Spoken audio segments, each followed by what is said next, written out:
FluentCast. Real English, real conversations, real confidence. This is FluentCast.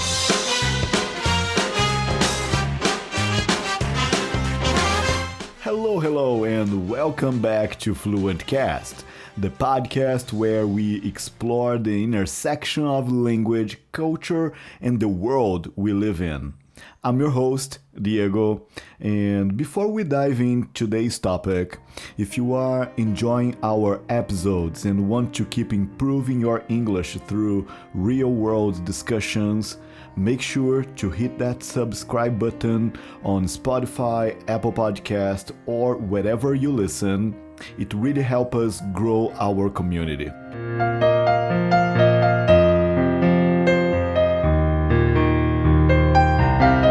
So, it's June, and if you've been anywhere near social media this week, you've probably noticed the colors, the flags, the hashtags.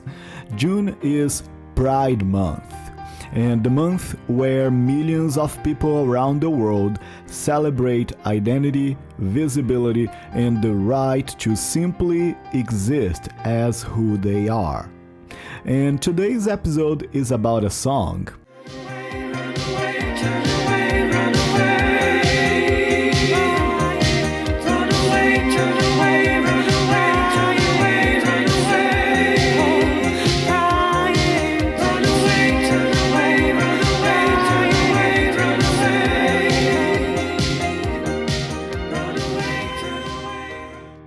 Yeah, you probably have heard it before, and that song is all connected to this month. It's all connected to Pride Month. This song did something in 1984 that almost no other song had ever done before.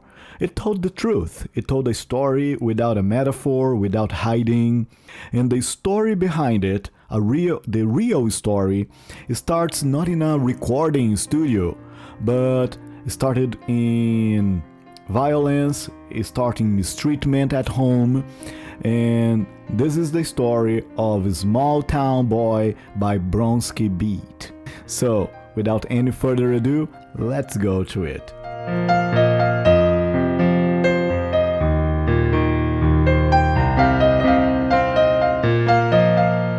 Jimmy Somerville grew up in Glasgow, Scotland. It was a big city, but it felt like a small town.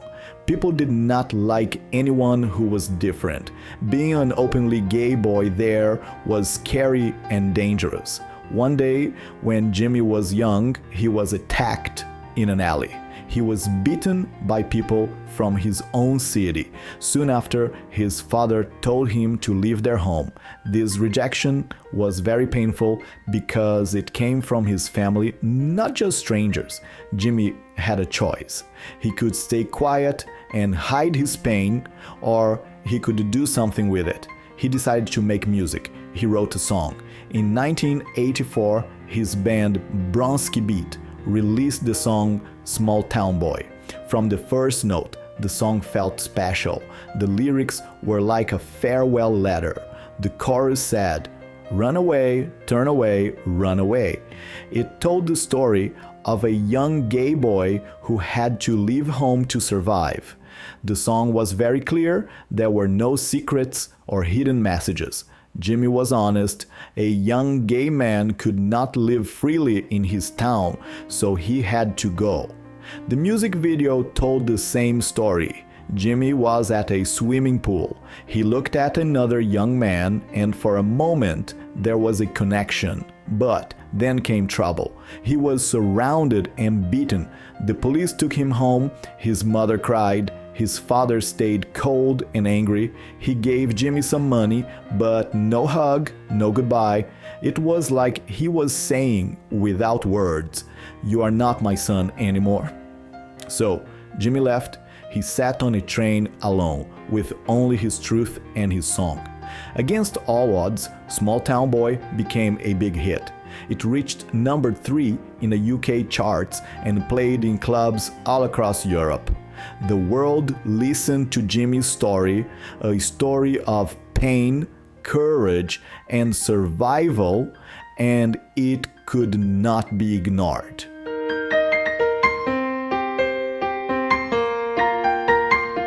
Here is a question worth asking.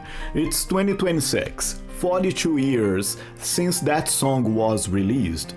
Why does it still matter? Part of the answer is musical. That song, the synthesizer riff, has been sampled and reimagined hundreds of times. You've almost certainly heard it somewhere without knowing where it came from. It became part of the DNA of electronic music. But the deeper answer is that the story Jim told in 1984 is not a historical story. It is a present tense story. I mean, right now, in 2026, there are countries where being gay, like Jim was, being openly gay about it, is illegal. Not only socially difficult, it's illegal.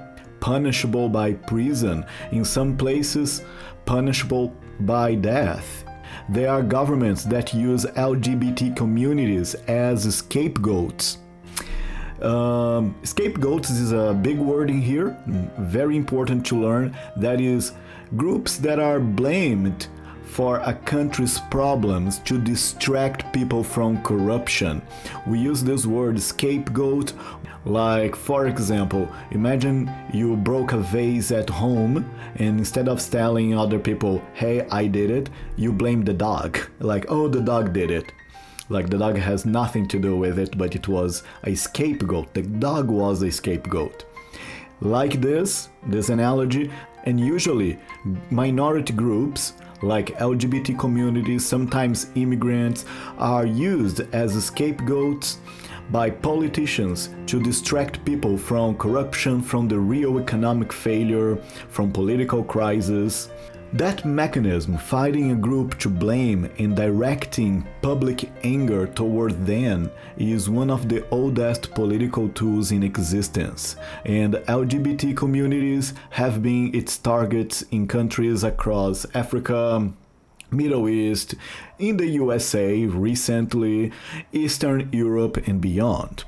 So, when Jimmy sang Runaway in 1984, he was singing about Glasgow.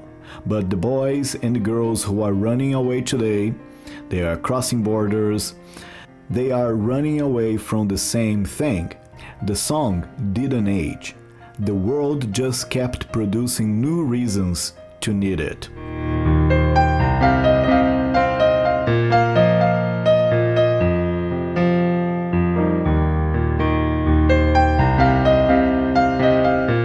Jimmy Somerville didn't run away from who he was. He ran away from the environment that made being himself impossible. He took that pain, the alley, the closed door at home, the money pressed into his hand without love, and he turned it into something that 42 years later still makes people feel less alone. That is what authentic expression does. It finds the people who needed to hear exactly that thing across years, across borders, across languages.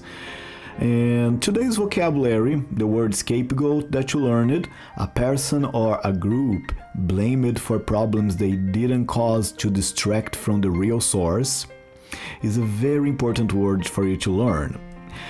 Very relevant to your learning in English. And if this episode moved you, share it to one person who needs to hear this story. That's all. I'm Diego, thanks for being here, and I'll see you next Monday. Take care, everyone. Bye-bye.